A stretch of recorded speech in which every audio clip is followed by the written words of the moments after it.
اب ایک بات آپ کو بتا رہا ہوں، یہ ٹھٹا کے پاس، ٹھٹا سے آگے کلری جھیل ہے نا، ہے کلری جھیل، یہاں پہ ایک روضہ ہے. میں حتمی بات نہیں کر رہا ہوں آپ سے، کیونکہ ہمارے یہاں بڑے بڑے بقرات پیدا ہو جاتے ہیں. میں خود کہہ رہا ہوں کہ بھئی یہ آخری بات نہیں ہے، لیکن بتا رہا ہوں آپ کو. وہاں ایک زیارت ہے اور ہمارے بھائیوں کے ہاتھ میں ہے. پہلے مولائیوں کے ہاتھ میں تھی، پھر وہ ہمارے جو آغا خانی کمیونٹی ہے اس کے پاس وہ زیارت ہے. جا کے دیکھ لیجئے گا. کہتے ہیں نا ہاتھ کنگن کو آرسی کیا ہے، یہ کلری جھیل کے بالکل جب آپ نوری آباد سے جائیں گے اندر تو وہاں سے بھی راستہ ہے، اور ٹھٹے سے جائیں گے ادھر سے بھی راستہ ہے. وہاں ایک روضہ ہے اور بہت خوبصورت بنا دیا گیا. پہلے اتنا خوبصورت نہیں تھا، بہت پرانا، قدیم تصویریں بھی ہیں اس کی. وہاں پہ ہے کلری جھیل کے پاس اس جگہ. اور اس زمانے میں آبادی کہاں ہوگی، آج نہیں ہے. ہاں ٹھٹا آباد تھا، یعنی اس کا مطلب یہ ہو کہ ٹھٹے سے آئے ہوں گے، یہاں پناہ لی. واللہ عالم بالصواب. نہیں معلوم، لیکن جانتے ہیں وہاں کس کا نام لکھا ہے؟ کوئی گیا ہے آپ میں سے؟ نہیں گیا.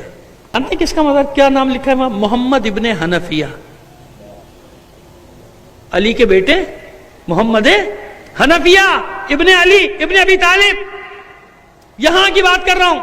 پھر آپ سے کہہ رہا ہوں کہ حتمی نہیں ہے، آخری بات نہیں ہے، لیکن یہ نشانیاں بتا رہی ہیں نا کہ کہاں کہاں لوگ گئے، کس کس جگہ لوگ گئے. آج کا مزار نہیں بنا ہوا، صدیوں پرانا بنا ہوا ہے. کب بنا ہوا نہیں معلوم.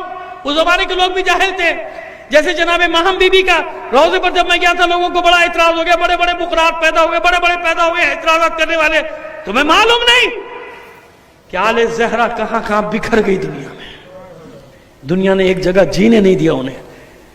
پناہ لینے کے لیے کبھی کہیں چھپتے تھے، کبھی کہیں چھپتے تھے، جنگلوں میں، بیابانوں میں، پہاڑوں میں چھپ جاتے تھے.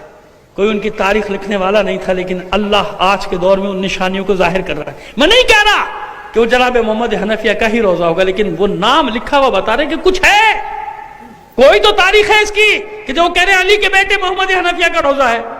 میں نہیں کہہ رہا کہ وہ آخری بات ہے میری جو میں کہہ رہا ہوں، لیکن ایک چیز ہے نا، زمین پہ موجود ہے. ایک واقعہ ہے تو پھر تحقیق تو کرنی پڑے گی نا، دیکھنا تو پڑے گا نا کہ کون ہے، کب آیا، یہاں کیسے روزہ بنا. تاریخ کے مسائل ہیں، ان میں دیکھا جاتا ہے، لیکن نشانیاں تو ہیں نا، اہل بیت کی نشانیاں تو ہیں نا.